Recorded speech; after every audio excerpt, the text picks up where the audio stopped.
نحن فتنة فلا تكفر فيتعلمون منهما ما يفرقون به بين المرء وزوجه وما هم بالضارين به من أحد إلا بإذن الله ويتعلمون ما يضرهم ولا ينفعهم لقد علموا لمن اشتراه ما له في الآخرة من خلاق ولبئس ما شروا به أنفسهم لو كانوا يعلمون ولو أنهم آمنوا واتقوا لمثوبة من عند الله خير لو كانوا يعلمون اللهم سبحانك لا علم لنا إلا ما علمتنا إنك أنت العليم الحكيم رب اشرح لي صدري ويسر لي أمري واحلل عقدة من لساني يفقهوا قولي رب زدني علما مولاي صل وسلم دائما أبدا على حبيبك من زانت به الرسول. سورہ بقرہ میں پہلے پارے میں وہی بات بنی اسرائیل کی چلی آ رہی ہے، اور گزشتہ ہمارا سبق اس بات پہ ختم ہوا تھا کہ یہ لوگ خواہشات کی پیروی کرتے ہیں اور اللہ کی کتاب کو ماننے کا دعویٰ تو کرتے ہیں، لیکن وراء ظہورہم کأنہم لا یعلمون، کتاب اللہ وراء ظہورہم، اللہ کی کتاب کو تو پس پشت کر دیتے ہیں، اس کی کوئی پرواہ نہیں کرتے، جیسے وہ کتاب کو جانتے ہی نہ ہوں، اور کتاب اللہ کو چھوڑ کر پڑھنے کی کوشش کس کی کرتے ہیں؟ وَاتَّبَعُوا مَا تَتْلُو الشَّيَاطِينُ عَلَى مُلْكِ سُلَيْمَانَ، حضرت سلیمان علیہ السلام کے عہد میں شیاطین نے جو کچھ سکھایا اسے سیکھنے کی کوشش کرتے ہیں۔ شیاطین نے کیا سکھایا؟ وَمَا كَفَرَ سُلَيْمَانُ وَلَكِنَّ الشَّيَاطِينَ كَفَرُوا، سلیمان علیہ السلام تو اللہ کے نبی تھے، انہوں نے تو کفر نہیں سکھایا، شیطانوں نے لوگوں کو کفر سکھایا۔ اور وہ کفر کیا تھا؟ یعلمون الناس السحر، لوگوں کو جادو سکھاتے تھے۔ سلیمان علیہ السلام کی حکومت چونکہ انسانوں پر، جانوروں پر، پرندوں پر، حیوانوں پر، جنوں پر، ہوا پر، بے شمار اشیاء پر ان کی حکمرانی تھی، اور سارے ان کے ارشادات کی تعمیل کرتے، ان کی بات سمجھتے، اپنی بات ان کی بارگاہ میں عرض کرتے، تو لوگوں میں بھی شیطان نے ایک شوق پیدا کیا کہ سلیمان علیہ السلام کی طرح ہمارے پاس بھی کچھ کمالات ہونے چاہیے، اور اس کے لیے شیطانوں نے جادو کے نام پر لوگوں کو کفریہ کلمات سکھائے۔ جادو میں ایک عجیب بات یہ ہوتی ہے کہ چونکہ جادو میں کبھی انہیں حاضرات کہتے ہیں، کبھی موکل کہتے ہیں، کبھی ان کا نام کوئی رکھتے ہیں، کوئی بھی نام رکھ لیں تو ہوتے شیاطین ہی ہیں۔ جادوگر یہ سمجھتا ہے کہ یہ میرے تابع ہیں، لیکن ایسا نہیں ہوتا، ہوتا یہ ہے کہ جادوگر ان کے تابع ہو جاتا ہے، اس لیے کہ بنیادی طور پر وہ شیاطین جو کچھ ان کے بس میں ہے وہ بھی اس لیے کرتے ہیں کہ جو منتر شیطانوں نے سکھلائے ان میں کفر تھا۔ پہلی بات تو یہ ہے کہ جادو کے منتر جو ہوتے ہیں ان میں بہت سے قدیم زبانوں کے الفاظ ایسے استعمال کیے جاتے ہیں جن کا خود جادوگر کو بھی مفہوم نہیں پتہ ہوتا، اور وہ الفاظ کفریہ ہوتے ہیں۔ پھر یار لوگوں نے نزول قرآن کے بعد قرآن حکیم کو بھی معاف نہیں رکھا، اور قرآن کی آیات جو ہدایت کا سبب تھیں اور جو شفا تھی دلوں کے لیے بھی اور وجود کے لیے بھی، اسے بھی جادو کے لیے استعمال کیا، لیکن اس میں بھی کافرانہ عمل کر کے، کبھی کسی آیت کو الٹا لکھیں جی تو یہ جادو ہو جائے گا، فلاں سورت کو الٹا لکھیں، اس کے اعداد نکال کر انہیں پیشاب سے لکھیں، فلاں آیت کو پیشاب سے لکھیں، فلاں آیت کو مرغ ذبح کریں اور اس خون سے لکھیں۔ اب پیشاب سے لکھنا، یہ دم مسفوح سے لکھنا ایک جتنی توہین ہے اور ایک جیسی گستاخی ہے کہ جو وقت ذبح خون نکلتا ہے وہ بھی حرام بھی ہے، ناپاک بھی ہے۔ تو یہ تب سے چلتا چلتا نزول قرآن کے بعد بھی اسے جادوگروں نے قرآن حکیم کے ساتھ بھی وہی توہین آمیز سلوک کیا جو پہلی کتابوں کے ساتھ شیطانوں نے کیا تھا. لیکن اللہ کریم فرماتے ہیں وَمَا كَفَرَ سلیمان علیہ السلام تو اللہ کے نبی تھے، وہ تو کفر نہیں سکھا سکتے تھے، انہوں نے تو کفر کی تعلیم نہیں دی. وَلَٰكِنَّ الشَّيَاطِينَ كَفَرُوا، شیطانوں نے کفریہ کلمات سکھائے. اور وہ کفریہ کلمات کیا تھے؟ یعلمون الناس السحر، لوگوں کو انہوں نے جادو سکھایا. انسان برائی کرتے کرتے ایک ایسے درجے پہ پہنچ جاتا ہے کہ جب شیطان اس سے ہم کلام ہوتے ہیں. ان الشیاطین لیوحون الی اولیائہم، شیطان اپنے دوستوں کے دلوں میں باتیں ڈالتے ہیں، ان سے باتیں کرتے ہیں، انہیں ترغیب دیتے ہیں، راستہ دکھاتے ہیں، طریقہ بتاتے ہیں. پھر اللہ کریم نے جب یہ بات عام ہوئی اور شیطانوں نے لوگوں کو جادو سکھانا شروع کر دیا تو 2 فرشتے نازل فرما دیے اسی عہد میں بابل شہر میں. وما انزل علی الملکین ببابل ہاروت و ماروت، ہاروت اور ماروت 2 اللہ کے فرشتے تھے. انہیں نازل فرما دیا کہ وہ جادو کی تشریح لوگوں کو بتائیں. یہ بات بڑی عجیب لگتی ہے کہ جب اللہ کا نبی موجود ہے اور لوگوں کی ہدایت کا کام کر رہا ہے تو پھر فرشتے کیوں مقرر فرمائے گئے؟ لوگ جب اس جادو میں اسیر ہونے لگے اور لوگوں کو اس کا بڑا شوق چڑھا اور گمراہ ہونے لگے تو اللہ نے اپنی کرم اور اپنی رحمت سے 2 فرشتے اس لیے مامور فرما دیے کہ نبی کی شان کے یہ بعید ہے کہ وہ برائی کی تفصیلات بتائے. مثلا نبی کریم صلی اللہ علیہ وسلم نے فرمایا جوا حرام. اب یہ بات تو ہو گئی، لیکن اگر حضور اکرم صلی اللہ علیہ وسلم جوئے کے سارے طریقے بھی سمجھاتے کہ جی یہ تاش سے اس طرح کھیلا جاتا ہے، یہ کوڑیوں سے اس طرح کھیلا جاتا ہے، یہ فلاں چیز کو اس طرح کرنے سے اس طرح ہو تو وہ ہار جاتا ہے، وہ جیت جاتا ہے، اس کا مطلب تھا کہ جوئے کی تعلیم بھی دی جا رہی ہے. اللہ کا نبی اگر یہ تفصیلات بتاتا تو گمراہ لوگ وہاں سے سیکھ کر وہی کام شروع کر دیتے جس سے اللہ کا نبی منع فرما رہا ہے. اس لیے انبیاء علیہ الصلوۃ والسلام نے حکم تو دیا، ان کے طریقوں پر بحث، برائی کے طریقوں پر بحث نہیں فرمائی، یہ ان کی شان سے بعید تھا. لیکن چونکہ لوگ جادو میں کثرت سے مبتلا ہو رہے تھے تو اللہ کریم نے 2 فرشتے نازل فرما دیے جو اس جادو کی تفصیلات بتاتے تھے کہ یہ کرو گے یہ ہوگا، یہ کرو گے یہ ہوگا.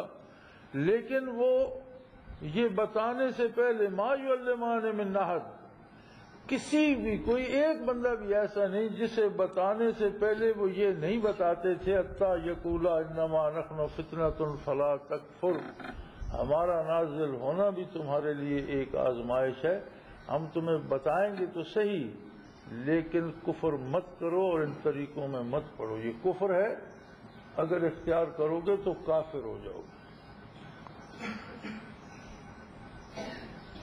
لیکن لوگوں کو شوق چڑھا ہوا تھا اور زیادہ شوق یہ تھا، زیادہ باتیں یہ سیکھتے تھے فَيَتَعَلَّمُونَ مِنْهُمَا مَا يُفَرِّقُونَ بِهِ بَيْنَ الْمَرْءِ وَزَوْجِهِ، کہ دوسروں کی بیویوں کو گمراہ کر سکیں اور دوسروں کی عورتوں کو اپنی طرف راغب کر سکیں. ایسے منتر لوگ زیادہ سیکھتے تھے، ایسے کلمات جادو کے لوگ زیادہ سیکھتے تھے. ضمناً بات آ گئی،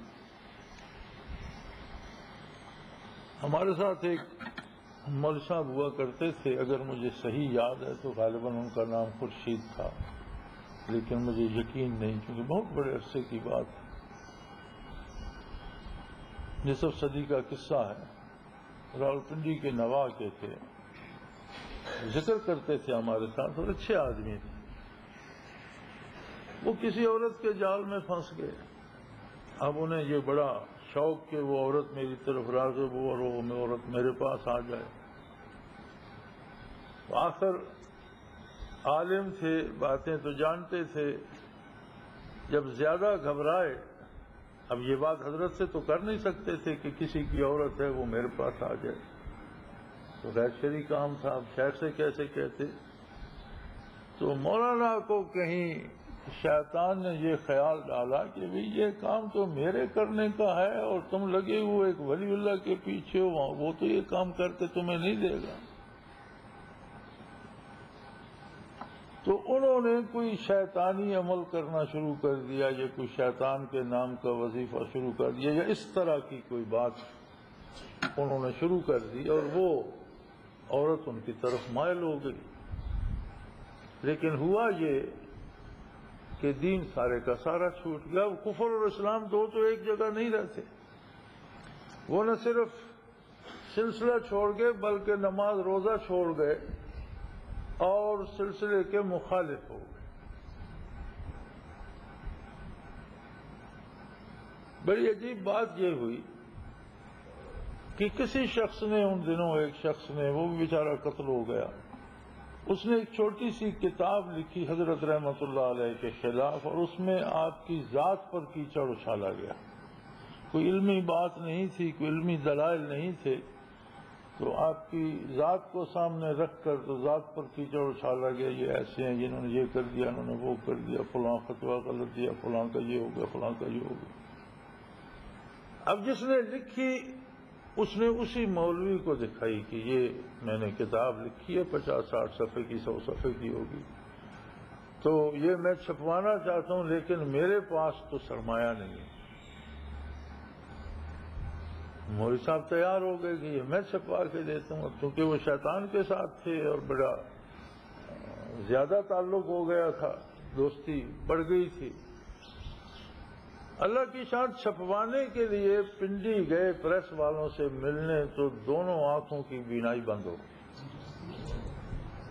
گئے۔ ٹھیک ٹھاک تھے، شہر میں اترے تو دونوں آنکھوں میں نظر نہیں تھی۔ اسپتال لائے کہ ڈاکٹر چیک کرتے، وہ کہتے ٹھیک ہے، کوئی پرابلم نہیں، کوئی مسئلہ نہیں ہے، کوئی خرابی نہیں ہے، نہ نظر میں ہے، نہ آنکھ میں ہے، نہ کچھ، سارا سسٹم ٹھیک ہے، انہیں نظر نہیں آتا۔ اب ہم اس کا کوئی سمجھ نہیں آتی کیوں نظر نہیں آتا، نظر آنا چاہیے۔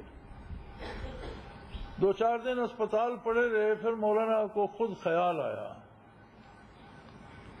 کہ کہیں یہ جو میں یہ کتاب چھپوانے چلا ہوں اس کی وجہ سے تو نہیں ہے۔ تو مولانا نے توبہ کی کہ یا اللہ میں یہ کتاب نہیں چھپواتا، اس کا مسودہ ضائع کر دوں گا، اور میں یہ خباثت نہیں کرتا۔ اللہ کی شان، مولانا کی نظر ٹھیک ہوگی۔ مولانا گھر آ گئے، پھر وہ شخص ملا، بھئی آپ نے وہ کتاب کا کیا کیا؟ انہوں نے کہا میرے ساتھ تو بڑا تماشا ہوا، میرا خیال تھا کہ یہ کتاب چھپواتے ہیں اور اسے عام لوگوں میں بانٹیں گے تو سچ جھوٹ کا کسی کو کیا پتا، حضرت کی بدنامی تو بڑی ہوگی اور پھر اخباروں میں اچھالیں گے اسے، تو لیکن میری تو اس طرح سے نظر بند ہو گئی اور میں نے توبہ کی تو مجھے نظر ملی، تو میں تو نہیں کرتا۔ اس نے کہا بادشاہ آدمی ہے، ہو سکتا ہے اتفاقاً کوئی ایسا ہو گیا ہو، کتاب چھپوانے کا نظر سے کیا تعلق؟ تو یہ ہو سکتا ہے کسی بھی وقت کوئی پٹھا یا کوئی نس دب گئی ہو اور نظر بند ہو گئی ہو، اب ٹھیک ہو گئی، تو آپ نے خواہ مخواہ اسے مولانا کی کرامت سے جوڑ لیا ہے، اور سب پھر تیار ہو گئی۔ اور دوسری دفعہ جب شہر پہنچے تو دوسری دفعہ پھر بھی نہیں جاتی، ہفتہ اسپتال رہے، ڈاکٹروں نے وہی پہلے والی بات کہی۔ اللہ بھی بڑا بے نیاز ہے۔ دوبارہ جب مولانا نے توبہ کی تو اللہ نے پھر نظر دے دی، لیکن پھر مولانا نے وہ مسودہ پھاڑ دیا کسی سے مشورہ کرنے کی بجائے، پھر انہوں نے وہ پھاڑ دیا اور وہ کتاب کبھی نہ چھپی۔ لیکن عجیب بات یہ ہے کہ اس کے باوجود بھی انہیں توبہ کی توفیق نہیں ہوئی، جس طرف چل گئے تھے ادھر ہی چلتے رہے، اگر ہیں تو پتہ نہیں شاید ہوں گے یا مر کھپ گئے ہوں گے، کیونکہ ہم سے کافی بڑے تھے اس وقت بھی، وہ تو ہوں گے نہیں ہوں گے، بہرحال ہر ایک کا معاملہ اللہ کے ساتھ ہے۔ تو جادو میں بنیاد اس بات پر ہوتی ہے یہ بگڑتا کسی کا کچھ بھی نہیں. یہ جو وہم ہے کہ جادوگر ہمارا بگاڑ لیں گے، کوئی جادوگر کسی کا کچھ بھی نہیں بگاڑ سکتا سوائے اس کے کہ خود کفر میں مبتلا ہوگا. یہ جو بگڑتا بھی ہے یہ جادو کی وجہ سے نہیں بگڑتا، جس کا بگڑتا ہے اس کی اپنی کمزوریوں کی وجہ سے بگڑتا ہے، اپنی خطاؤں کی وجہ سے اس پر اثر ہو جاتا ہے. آگے قرآن حکیم اس کی وضاحت کرتا ہے کہ وہ فرشتے ہر ایک کو بتاتے تھے کہ جادو کی تفصیل تو ہم تمہیں بتاتے ہیں، لیکن یہ ہے کفر اور تمہاری آزمائش ہے، اور خدا کے لیے کفر میں مت پڑو. لیکن لوگوں کا کثرت سے رجحان اس طرف تھا کہ ایسا کوئی مل جائے علم جس سے دوسروں کی بیویاں ہماری طرف راغب ہو جائیں اور میاں بیوی میں تفریق ہو جائے. قرآن کریم فرماتا ہے وَمَا هُمْ بِالدَّارِينَ بِهِ مِنْ أَحَدٍ، وہ اس جادو سے کسی کا کچھ بھی نہیں بگاڑ سکتا. نہ شیطان کسی کا کچھ بگاڑ سکتا ہے، نہ جادوگر کسی کا کچھ بگاڑ سکتا ہے الا باذن اللہ.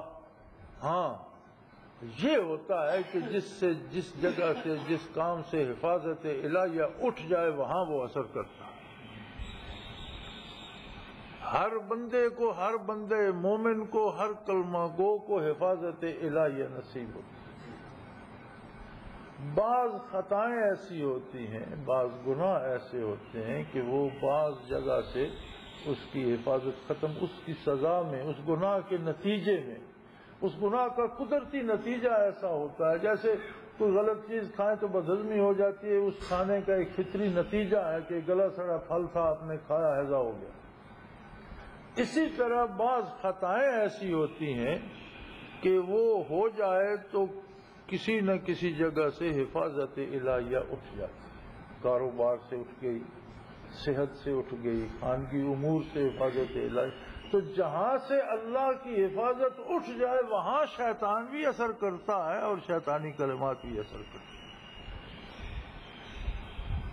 تو مقصود یہ ہوا کہ کسی کو یہ شبہ ہو کہ مجھ پہ کوئی جادو کر رہا ہے تو اسے اپنے آپ کو تلاش کرنا چاہیے کہ مجھ پر جادو کیوں اثر کر رہا ہے.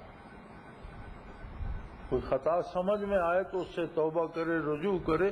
سمجھ میں نہ آئے تو بھی وہ ارحم الراحمین ہے، اس سے دعا کرے کہ تو جانتا ہے میں کسی خطا میں مبتلا ہوں تو میں اس سے توبہ کرتا ہوں اور مجھے اس سے بچنے کی توفیق عطا فرما، وہ مجھے اس سے محفوظ فرما. تو وہ کریم ہے، وہ محفوظ فرما دیتا ہے. بعض اوقات ہمیں اپنی خطاؤں کا پتہ بھی نہیں چلتا کہ ہم کیا ظلم کیے جا رہے ہیں، معمولی سمجھ کے ایک کام کر. نبی کریم صلی اللہ علیہ وسلم کا ایک ارشاد ہے جس کا مفہوم یہ ہے کہ آدمی ساری عمر نیکی کرتا رہتا ہے، کوئی ایک جملہ ایسا کہہ دیتا ہے جو ساری نیکیوں کو برباد کر کے اسے دوزخ کا مستحق بنا دیتا ہے. ایک آدمی ساری عمر گناہ میں اور برائی میں گزارتا ہے، لیکن کبھی کوئی ایک جملہ ایسا نکل جاتا ہے کہ وہ سارے گناہ معاف ہو کر وہ جنت کا مستحق ہو جاتا ہے. تو بعض دفعہ ہم بے شعوری میں، بے خیالی میں، نہ جانتے ہوئے بھی کوئی ایسا جملہ کہہ دیتے ہیں جو اللہ کی بارگاہ میں بہت بڑا جرم ہے. تو اس سے حفاظت الہیہ اٹھ جاتی ہے. جادو کیا ہے؟ شیطانی کلمات ہیں، کفریہ کلمات ہیں. شیطان کوشش کرتا ہے کہ جو وہ کفریہ کلمات ادا کرے اس سے جو کرا سکتا ہے، اس کی جو مدد کر سکتا ہے. مولوی کا جس کا میں ذکر کر رہا تھا، اگر اس نے شیطانی کلمات پڑھے تو کسی کی خاتون کو اس کے پاس لے آیا تو اس کا صبر اس میں کیا مزید مبتلا ہو گیا گناہ، مزید حرام کاری میں مبتلا ہو گیا. تو صبر کیا، یعنی جادو پڑھنے سے اس کا صبر خاص نفس تو پوری ہوئی لیکن ایک اور گناہ میں ملوث ہو گیا. تو ہوتا یہ ہے کہ لوگ سمجھتے ہیں یا عامل سمجھتے ہیں کہ یہ جنات یا یہ حاضرات یا یہ موکل ہمارے تابع ہیں. دراصل شیطان نے انہیں اپنے تابع کر رکھا ہوتا ہے اور شعبدے دکھا کر انہیں سامنے لا کر ان کی وجہ سے دوسروں کا دین تباہ کرتا ہے، دوسروں کے عقائد تباہ کرتا ہے، دوسروں کی عزتیں تباہ کرتا ہے، دوسروں کا سرمایہ تباہ کرتا ہے اور پیسے ان کو دلواتا ہے۔ تو ہوتا واقعتاً یہ ہے کہ وہ شیاطین یا موکل ان کے تابع نہیں ہوتے، انہوں نے انہیں اپنے تابع کر رکھا ہوتا ہے، دو چار شعبے دکھا کر لوگوں کو گناہ میں، برائی میں مبتلا کرنا، لوگوں کے عقائد برباد کرنا۔ اب اگر کسی کا یہی عقیدہ بن جائے کہ میری روزی تو جادوگر نے باندھ دی، جملہ تو چھوٹا سا ہے، لیکن وہ رب کریم فرماتے جو ساری کائنات کا رب ہے، ما من دابۃ علی الارض الا علی اللہ رزقها، کوئی ذی روح، ما من دابۃ فی الارض الا علی اللہ رزقها، روح زمین پر کوئی ذی روح ہے اس کی روزی اللہ کے ذمے ہے۔ اب قادر مطلق اپنے ذمے لیتا ہے، اور ایک شخص کا عقیدہ یہ ہے کہ یہ تو جادوگر نے روک دی۔ جملہ تو چھوٹا سا ہے لیکن اس میں کتنا بڑا کفر چھپا ہوا ہے کہ اللہ تو دینا چاہتا ہے، اب جادوگر اسے دینے دے نہیں رہا۔ یہ مفہوم ہم نے کبھی اس پہ غور نہیں کیا۔ ہم آرام سے کہہ دیتے ہیں، جملہ لکھ دیتے ہیں، جو میری دکان فلاں نے بند کر دی، میرا رشتہ فلاں نے بند کر دیا۔ بھائی فلاں یا جادوگر کیسے بند کر سکتا ہے؟ جو کام اللہ نے کرنے ہیں وہ کوئی روک سکتا ہے؟ اگر اللہ کسی کا نقصان کرنا چاہتا ہے تو کون ہے اسے نفع پہنچائے گا؟ اور اللہ کسی کا نفع کرنا چاہتا ہے تو کون ہے جو اسے روکے گا؟ کوئی نہیں روک سکتا۔ اور اگر جادو بھی اثر کرتا تو فرمایا ما یضرہم ولا ینفعہم، جادوگر نہ کسی کا بگاڑ سکتے ہیں نہ کسی کا سنوار سکتے ہیں۔ اور یہاں فرمایا وما ہم بالضارین بہ من احد، اپنے جادو سے کسی کا کوئی رائی برابر نقصان نہیں کر سکتے الا باذن اللہ، ہاں جہاں اللہ ہی اجازت دے دے، اللہ اپنی حفاظت اٹھا لے کہ جہاں اس کا نقصان ہوتا رہے تو ہوتا ہے۔ حتیٰ کہ علماء حق فرماتے ہیں کہ جسمانی صحت بھی جب خراب ہوتی ہے تو وہاں جو مامور فرشتہ ہے اسے حکم ہوتا ہے من جانب اللہ کہ یہاں سے حفاظت ہٹا، تو وہاں خراب ہوتی ہے۔ ورنہ ایک ایک لقمے کو چبانے، حلق سے اتارنے اور نظام ہضم میں لانے اور پھر غذا کو تقسیم کرنے پہ اللہ کے متعدد فرشتے ایک ایک وجود پر کام کر رہے، ایک ایک ذرے کو اس کی اپنی جگہ پہنچاتے ہیں۔ وہ ایسا قادر ہے۔ وَمِنَ الشَّجْرِ الْأَخْضَرِ نَارًا، اس نے سرسبز درختوں میں آگ چھپا دی۔ عجیب بات ہے، درخت کی جڑ غذا لیتی ہے زمین سے، وہاں بھی فرشتہ مقرر ہے جو اس غذا کو جڑ کے ذریعے پہنچاتا ہے، جڑ سے پتوں میں پہنچتی ہے۔ ہر پتا ایک بھٹی ہے جو سورج کی روشنی سے تمازت لے کر اس غذا کو پکاتا ہے، ہر پتے میں ایک بھٹی ہے۔ باٹنی والے حضرات جہاں تشریف فرما ہوں گے، جن لوگوں نے باٹنی پڑھی ہے وہ جانتے ہیں کہ غذا جا کر پتوں میں پکتی ہے، جس طرح انسان کے معدے میں غذا پکتی ہے، درخت کے پتوں میں غذا پکتی ہے، پھر وہاں سے تقسیم ہوتی ہے۔ اس سے تنے کی لکڑی بنے گی وہ تنے کو جاتی ہے، اس سے نئی کومپل پھوٹے گی وہ ادھر جاتی ہے، اس سے پھول بنے گا وہ حصہ ادھر جاتا ہے، اس سے پھل بنے گا وہ حصہ ادھر جاتا ہے۔ ہر چیز اپنی اپنی جگہ پہ پک کر تیار ہو کر تقسیم ہو جاتی ہے۔ جو پتا اپنی میعاد پوری کر لیتے ہیں وہ سوکھ کے گر جاتے ہیں، اس کی جگہ نیا آ جاتے ہیں، اسی کام کو پھر شروع کر لیتے ہیں۔ اور جب درختوں پہ پت جڑ آتی ہے تو آپ دیکھ لیں نشو و نما رک جاتی ہے۔ ہمارے ذمہ دار جب درخت کاٹتے ہیں کسی کام کے لیے، کوئی چھت کی لکڑی بنانی ہے، دروازہ بنانا ہے، لکڑی کی کوئی چیز بنانی ہے، تو ہم اس موسم میں کاٹتے ہیں جب پت جھڑ ہوتی ہے کہ وہ لکڑ خراب نہیں ہوتی، اس میں وہ جو عمل سارا ہو رہا ہوتا ہے وہ رک جاتا ہے، پتے جھڑ جاتے ہیں۔ وہ سارا عمل اس کی نشو و نما رک جاتی ہے، اس لیے وہ جلدی خراب نہیں ہوتی۔ اس وقت کاٹ کر اسے خشک کر لیا جائے تو وہ جلدی اسے کیڑا نہیں لگتا، خراب نہیں ہوتی۔ جب نشو و نما کا عمل شروع ہونا ہوتا ہے پھر اس پہ پتے آ جاتے ہیں، جب پتے آ جاتے ہیں پھر کاٹیں تو چونکہ وہ ایک عمل سے گزر رہی ہوتی ہے پھر وہ تھوڑے عرصے بعد خراب ہونا شروع ہو جاتی ہے۔ یہ تو عام دیہاتی کاشتکاروں کو بھی اس کا پتہ ہے کہ فلاں موسم میں درخت کاٹنا ہے اور فلاں میں نہیں کاٹنا۔ تو اسی طرح انسان کے وجود میں بھی ایک ایک ذرہ اس کا مقدر ہے، اور یہ بڑا لمبا نظام ہے۔ ہر چیز مٹی سے وجود پذیر ہو رہی ہے، مٹی کو مختلف روپ دے رہا ہے، کہیں گندم بن رہی ہے، کہیں چاول بن رہا ہے، کہیں پھل بن رہے ہیں۔ ہر ذرہ ایک بدن کا مقدر ہے، جہاں اسے پہنچنا ہے وہ وہیں جائے گا، جو دانہ کسی کے جسم کا حصہ ہے وہی کھائے گا۔ الا وان النفس لن تموت حتى تستكمل رزقها، کوئی متنفس اس وقت تک موت سے ہمکنار نہیں ہوتا جب تک اپنا رزق پورا نہ کر، اپنے حصے کا کھا نہ لے۔ آج تک مرنے والے دانہ دانہ فالتو چھوڑتے تو انبار لگے ہوتے، پہاڑ لگے ہوتے غلے کے، اور ایک ایک دانہ فالتو کھاتے تو آج کی مخلوق بھوکی مر جاتی۔ لیکن اس کا ایسا فول پروف نظام ہے جس میں کوئی جھول، کوئی لچک نہیں، ہر شخص تک اس کا اپنا رزق پہنچتا ہے۔ ہر وجود میں بے شمار فرشتے مقرر ہیں جو اسے مختلف جگہوں پر پہنچاتے ہیں، اس کی مختلف چیزیں بناتے ہیں۔ اسی غذا سے خون بنتا ہے، اسی غذا سے گوشت بنتا ہے، اسی سے ہڈیاں بنتی ہیں، وہی دماغ کو قوت دیتی ہے، وہی بصارت کو قوت دیتی ہے، وہی زبان کو قوت دیتی ہے۔ اور پھر اگر اس سے آگے نسل انسانی چلتی ہے تو اس کا حصہ بھی غذا اس کی بنتا ہے، لیکن سلب میں جا کر محفوظ ہو جاتا ہے، اس کے بدن کا حصہ نہیں بنتا، اگلی نسل میں جا کر اس کا ظہور ہوتا ہے اور وہاں جا کر ایک نیا وجود بنتا ہے۔ اب اتنے سارے نظام میں اگر جادوگروں کا عمل دخل ہو جائے تو دنیا تو تہبالا ہو جائے۔ اس لیے فرمایا کچھ نہیں کر سکتے، ما ہم بالدارین بہ من احد، رائی برابر بھی کچھ نہیں کر سکتے۔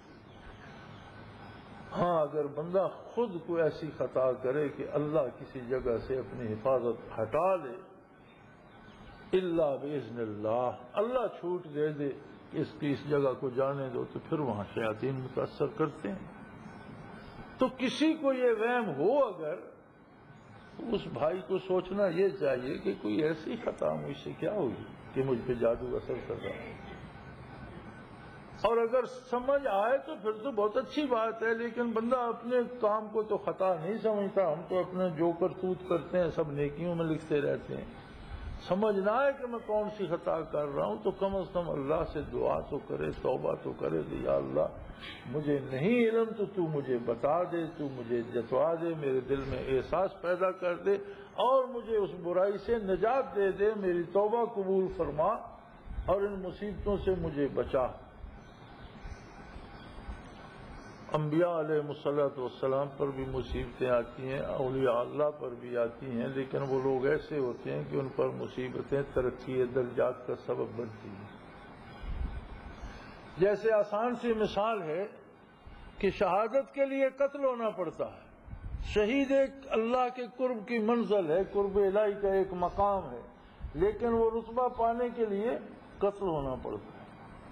اسی طرح قرب الہی کے دوسرے منازل میں کسی میں بیماری آ جاتی ہے، کسی میں کاروبار میں نقصان آ جاتا ہے، کسی میں اور کوئی دنیاوی تکلیف بڑھ جاتی ہے، اسے اصطلاح میں کہتے ہیں مجاہدہ اضطراری، ایسا مجاہدہ جو اللہ مجبوراً کرواتے ہیں۔ یہ تو ہوتا ہے نیک لوگوں کا۔ معاشمہ کا یہ ہوتا ہے کہ تلافی مافات ہو جاتی ہے، اگر ایمان سلامت ہو تو کوئی مصیبت آ جائے تو جو گناہ ہوئے ہیں وہ اس کے صدقے معاف ہو جاتے ہیں۔ نبی کریم صلی اللہ علیہ وسلم فرماتے ہیں کہ مومن کو کوئی ہلکا سا کانٹا بھی چبھ جائے تو کئی گناہ اس کے صدقے اللہ معاف فرما دیتے ہیں۔ تو عام مومن پہ جو مصیبت آتی ہے تو وہ تلافی مافات کا سبب بن جاتی ہے، یعنی کوئی جو گناہ ہوئے وہ معاف ہو جاتے ہیں، لیکن کافر پر جو مصیبت آتی ہے وہ سزا کے طور پر آتی ہے۔ جہاں ایمان نہیں ہوتا وہاں جو مصیبت آتی ہے وہ بطور سزا کے آتی ہے، اسے از قسم عقوبات کہتے ہیں۔ ترقی درجات، تلافی مافات اور عقوبات، یہ 3 درجے ہیں، مصیبت کے 3 درجے ہیں۔ اہل اللہ اور اللہ کے مقرب بندوں کی ترقی درجات کے لیے ہوتی ہے، ماں و شما کی تلافی مافات، یہ بھی اس کا احسان ہے۔ اور کافر پر جو مصیبت بھی آتی ہے از قسم عقوبات ہوتی ہے، بطور سزا کی ہوتی ہے۔ دوسرے جادو میں یہ خصوصیت نہیں ہے کہ وہ کسی چیز کی ماہیت بدل دے، وہ شہد کو زہر اور زہر کو شہد نہیں بنا سکتا، ہاں دھوکہ دے سکتا ہے۔ وَسَحَرُوا أَعْيُنَ النَّاسِ، نگاہوں پہ جادو کر دیا جادوگروں نے، اور لکڑیاں تھیں تو لکڑیاں ہی نظر سانپ آنے لگ گئی۔ تو اس طرح کے شعبے جو ہیں، جس بندے کو اللہ ایمان کا عمل دے دے اس کا کچھ نہیں بگاڑ سکتے، نہ اسے متاثر کرتے ہیں، نہ وہ ان سے اثر پذیر ہوتا ہے، نہ اس کا ان سے کچھ بگڑتا ہے۔ اور اس کے باوجود بھی اگر ہمیں یہ وہم ہو کہ کوئی جادوگر میرا کوئی نقصان کر رہا ہے، تو اس کا آسان سا علاج توبہ ہے۔ پتہ چل جائے خطا کا چھوڑ دے، نہ پتہ چلے تو بھی وہ عالم غیب ہے، وہ عالم الغیب ہے، وہ عالم الشہادہ ہے، وہ سب جانتا ہے، اس کے علم ہے، اس کے سامنے تو دست دراز کرے کہ بار الہ مجھے معاف فرما، توبہ کی توفیق عطا فرما، اور کوئی گناہ ایسا جو میں نہ جانتے ہوئے کر رہا ہوں اس سے مجھے بچا لے، اور مجھے اپنی حفاظت میں رکھ، مجھے شیطانوں کے رحم کرم پر نہ چھوڑ۔ اللہ کریم ہے، وہ معاف فرما دیتا ہے۔ اور فرمایا جو لوگ جادو پہ یقین رکھتے ہیں، جادو کرتے ہیں، اور دوسروں کی ایذا یا دوسروں کا مال یا دوسروں کی خواتین چھیننے کے پیچھے لگے رہتے ہیں، وَلَقَدْ عَلِمُوا، وہ یہ خوب جانتے ہیں، لَمَنِ اشْتَرَاهُ، کہ انہوں نے جو یہ سودا کیا ہے کہ دین کو چھوڑ کر جادو کے پیچھے لگ پڑے اور شیطانی عملیات کے پیچھے لگ پڑے ہیں، مَا لَهُ فِي الْآخِرَةِ مِنْ خَلَاقٍ، ان کا آخرت میں کوئی ذرا برابر حصہ نہیں۔ یعنی انہوں نے دنیا کے شعبے تو کما حاصل کر لیے، لیکن اس کے بدلے کتنا بڑا نقصان ہوا کہ آخرت گئی۔ اور فرمایا لَبِئْسَ مَا شَرَوْا بِهِ أَنفُسَهُمْ لَوْ كَانُوا يَعْلَمُونَ، کاش یہ جان سکتے کہ ان کے نفس نے انہیں کتنے بڑے دھوکے میں اور کتنے برے سودے میں پھنسا دیا ہے۔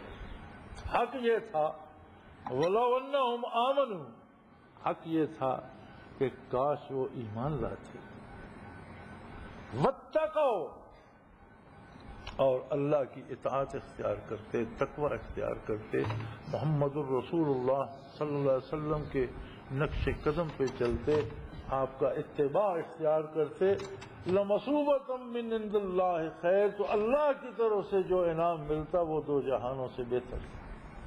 سب سے بہتر چیز وہ تھی کہ جو انہیں اللہ کی طرف سے ملتی۔ لَوْ كَانُوا يَعْلَمُونَ، کیا ہی اچھا ہوتا کہ لوگ اس راز کو پا لیتے، اللہ پر ایمان اور یقین کامل رکھتے، نبی صلی اللہ علیہ وسلم کی اطاعت کرتے، آپ کی غلامی کرتے، آپ کے احکام کا اتباع کرتے، آپ کی سنت کو جان سے عزیز رکھتے، تو اس کے بدلے جو اللہ کی طرف سے ملتا اس کا تو یہ سوچ بھی نہیں سکتے وہ کتنے بڑے انعام دیتا، کتنی بڑی عزت دیتا، کتنا بڑا مقام دیتا۔ لیکن وائر ہے ان لوگوں پر جو اس بات کو جان نہیں سکتے اور شیطان کی پیروی میں لگے رہتے ہیں۔ سو میرے بھائی، جادوگروں سے اور شیطان سے ڈرنے کی کوئی وجہ نہیں، ہاں اپنے آپ سے، اپنے کردار سے، اپنے گناہوں سے ڈرنا چاہیے، اور ہر وقت اللہ کریم سے معافی طلب کرنا چاہیے۔ کچھ بھی نہ ہو تو بندہ کم از کم دن میں 1 تسبیح تو استغفار کی ضرور پڑھے۔ تسبیح بھی نہیں پڑھ سکتا تو 5 نمازیں پڑھتا، ہر نماز کے ساتھ 20 دفعہ پڑھ لے تو بھی 1 تسبیح تو ہو جائے گی، انگلی پہ گر کے بھی پڑھ لے، لیکن استغفار ضرور کرے۔ ایمان کی مضبوطی کا نسخہ بڑا آسان اور بڑا سہل ہے کہ کثرت سے درود شریف پڑھا جائے۔ ایسی دعا ہے جو کبھی رد نہیں ہوتی، منظور ہوتی ہے۔ اور علماء حق فرماتے ہیں کہ کوئی دعا بھی مانگیں تو اس کے اول آخر درود شریف ضرور پڑھیں کہ درود شریف تو منظور ہی ہوگا، تو اس کی رحمت سے بعید ہے کہ پہلی بات بھی مان لے، آخری بات بھی مان لے اور درمیان والی چھوڑ دے۔ وہ کریم ہے، وہ درمیان والی بھی قبول کر لے۔